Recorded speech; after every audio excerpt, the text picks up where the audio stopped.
Hello, it's Kathy Cassidy. I'm here to read you chapter 31 of Love from Lexie. It's the penultimate chapter, so we're really getting to the drama of the story now. And before I begin, just got a couple of shout outs to do today. One is to Elizabeth in the Netherlands, Amanda in France, to Jessie in Oban, and Michelle in Lancashire. And yeah, tomorrow's the last chance to get a shout out. And I think I'm going to save that one for my lovely friends. I don't know. Here is the in-betweeny bit in the chapter. It says, "Here we go, love Lexie," and I think it's written on a mirror. So chapter 31, and it's called Hold On. An hour later, we're down at the park wearing our artist ribbon wristbands and scoping out the main stage. The area in front of the stage is still fenced off because the main events don't begin until 2, but even so it looks daunting. In a little while, we'll be up there sound checking, then playing for real. It doesn't seem possible somehow. The festival is packed already. Little kids are tripping about dressed as Alice in Wonderland or Harry Potter or Little Red Riding Hood. And families are lining up to take pictures with the big painted character boards that have sprung up all around the park, poking their faces through the cut-out holes and morphing suddenly into Peter Rabbit or the Famous Five or Wimpy Kid. A slinky green dragon is snaking about through the crowds, and someone dressed as Willy Wonka is handing out golden tickets that turn out to be forms to sign up for a library card. The librarians are in costume too. The grey-haired assistant from Bridge Street has transformed into a very convincing Beatrix Potter, and others are disguised as Dumbledore, the Gruffalo, and Angelina Ballerina, lurking about by the book zone. A blackboard advertises storytelling at set times throughout the day, and right now a queue of teens is building up for the Ray Kelly event. Bex has to grit her teeth and look away. And a crowd of excited middle-aged women are clutching books to be signed after listening to a talk by best-selling author Miranda Marsh, an old friend of Louisa Winter. Boo McClay and Joshua Chikelu are doing events too, and a TV camera crew are filming a pop-up poetry slam as we pass by. "The telly," Marley says, and I nod, half wired and half terrified at the thought. Outside the Fun Zone tent, students from the local art college are working with kids to paint a huge image of the BFG, and we're careful to give the music zone a wide berth when we hear the whiny, grating voice of Charlene Scott screeching out over the loudspeakers.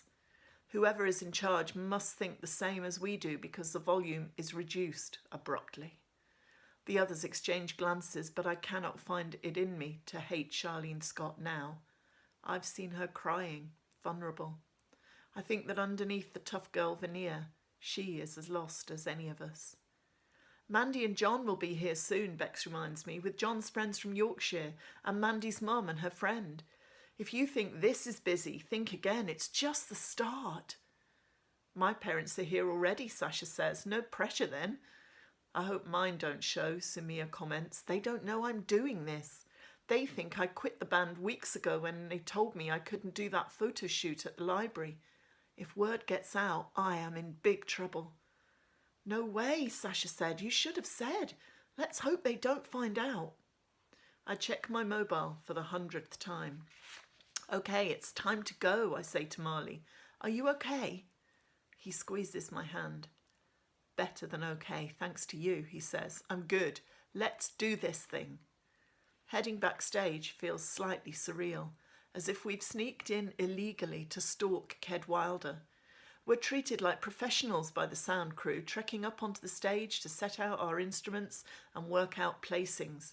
It has already been agreed that Dylan will use the drum kit from Cadwallader's backing band to make the transition easier, and because it's about 1,000,000 times better than his own battered kit. He sits down behind it and runs through a few beats, his face lit up with the thrill of it.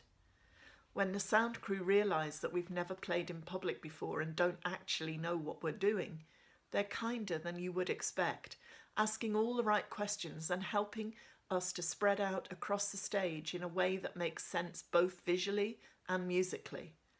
Unexpectedly, I'm at the front sharing a mic with Romy and Happy. Marley, Sasha and Bex are right up there too. George is happier sitting further back and parks his stool and cello near Sumia's keyboard, while Lee and Sammy settle for a space near the drums.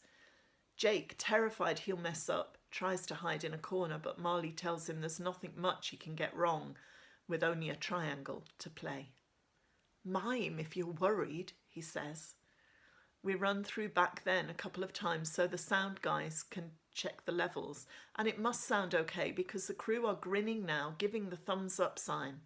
Nice vibe, one of them tells us, and when everything is checked and everyone is happy, they tell us to relax in the green room while they sound check Cadwallader. Why is the artist waiting room area called the green room? Marley wonders as we approach the backstage tent. It's not green, it's not even a room. It's all to do with the colour your face is going to turn as our nerves kick in, Bex tells him, and he sticks his tongue out at her. We flash our wristbands and go inside. The buffet table is piled high with sandwiches, fruit and chocolate. Bottles of fizzy water and cartons of orange juice are crammed into ice buckets to cool. Wow, Sasha says, is this real? It's definitely real, and I think we should eat, Dylan says. Some of us had to skip breakfast thanks to my annoying brother. I take a paper plate and collect a few bits to nibble. I'm too nervous to relax. 2 o'clock is bearing down on us like a runaway train, and it's terrifying. I spot Miss Walker with Joshua Chikelu and Ray Kelly, and Bex runs over to meet Ray and have a brief fangirl moment. 2 older women wander in. One turns out to be a famous TV actress, and the other is the author Miranda Marsh. Then Louisa Winter sweeps in with Cadwallader, and we're wide-eyed and speechless in the presence of this 60s pop legend, tall and stringy and much older than the pictures in the newspaper would have us believe. He's still dressed time warp style, as if he's just stepped out of a boutique on London's Carnaby Street in mirrored shades, skinny black jeans, a turtleneck sweater and winkle picker boots. He has a black suede fringed jacket slung casually over one shoulder and the same mop-top haircut he wore in the 60s. It looks slightly odd on a man who must be in his 70s, but I have to admit, he looks like a star. He and Louisa have made today possible, called on friends, courted publicity, cashed in favours, even dipped into their own pockets to stage this festival. All for the libraries, and all because they believe that people don't have to sit back and let bad things happen.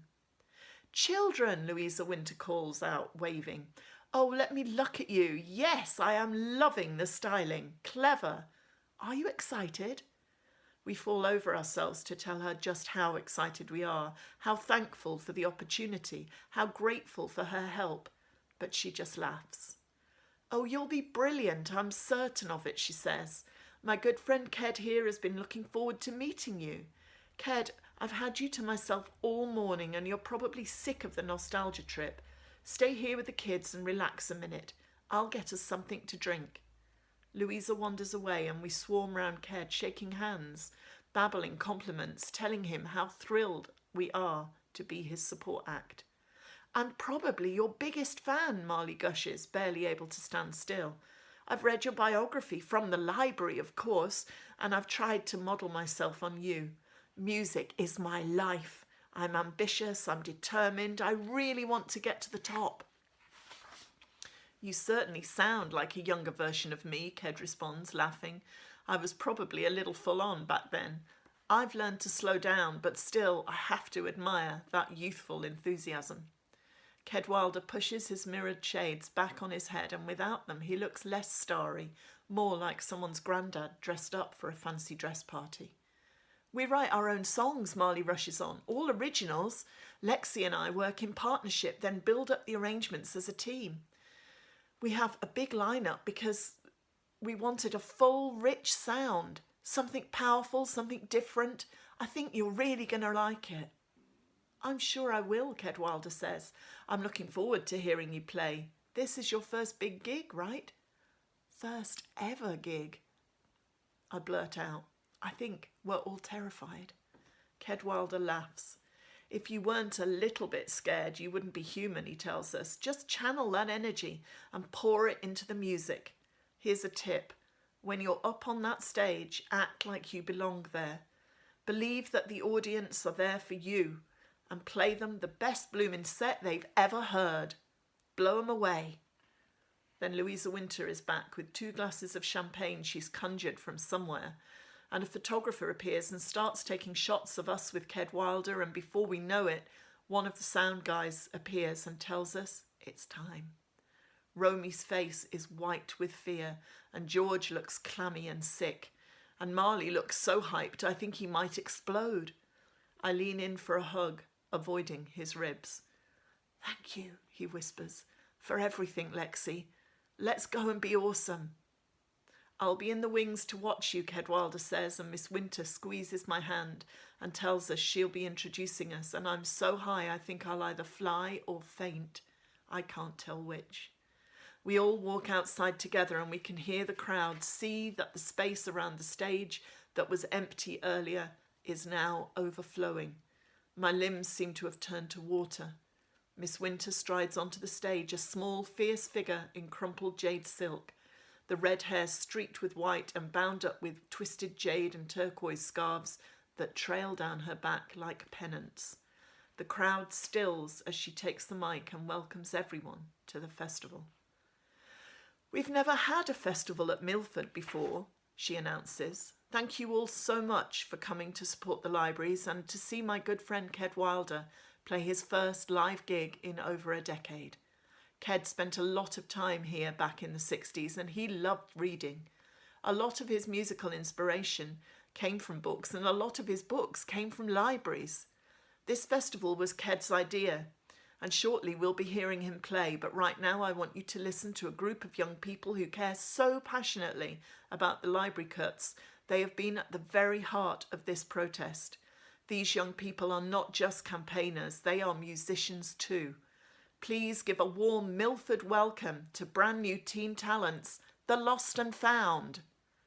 There's a roar of applause as we walk on stage, but I'm shaking so hard the tambourine rattles in my hands, and Happy has to take my elbow and march me over to our shared mic. I look around at the others. George is biting his lip. Jake winks at me, and Romy looks as if she might cry. Sammy just nods in my direction, his eyes storm dark, still wearing the threadbare coat in spite of the warm day, in spite of the promise he made to Marley. I can't help smiling, and Sammy smiles back. Then Marley steps forward to his mic, and the last of my fears fall away. Hello, Milford, he yells. It's a privilege to be here today and to share our music with you. We'd like to say a huge thank you to the wonderful Louisa Winter and the legendary Cadwallader, as well as all the everyday heroes who run our brilliant libraries and work so hard to keep them open. Without them, this festival would not be happening, and we wouldn't be here. We're the Lost and Found, and we're a new band, barely 2 months old. All our songs are original, and this is the first time we've played in front of an audience, so be kind.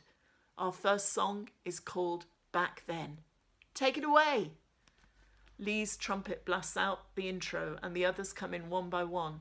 And by the time Sasha starts to sing, I'm not shaking anymore, I'm dancing, leaning into the mic with Romy to sing the harmonies. When the last chords die away, the applause begins, and that's when I know that all the hard work was worth it, that Marley was right all along when he said we had something special, something different.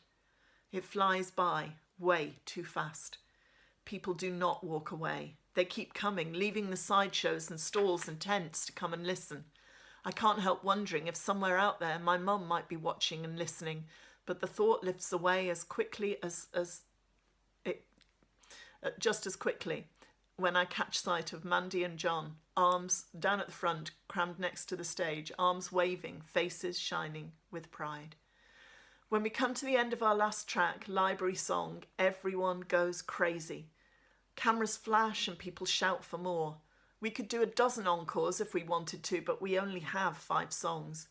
Thank you, Milford, Marley yells into the mic. You have been the best audience ever. I hope you liked our songs. I hope you like our message for Milford Council. Save our libraries. The crowd roar their approval and start chanting for an encore again. Always leave them wanting more, Marley says as we run off stage, and I think by then we all want more. We all see Marley's vision of what we have, what we might achieve. We hug each other, laughing and crying, standing in the wings as Cadwallader stalks on stage and the crowd go crazy.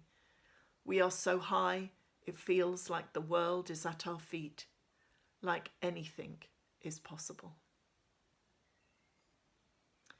And before I finish, I'm going to read the next filler between the chapters because it kind of goes with that chapter. And it's just a torn, crumpled piece of paper. It says, "For a long time after you left, I thought you were watching me, looking out for me, Mum.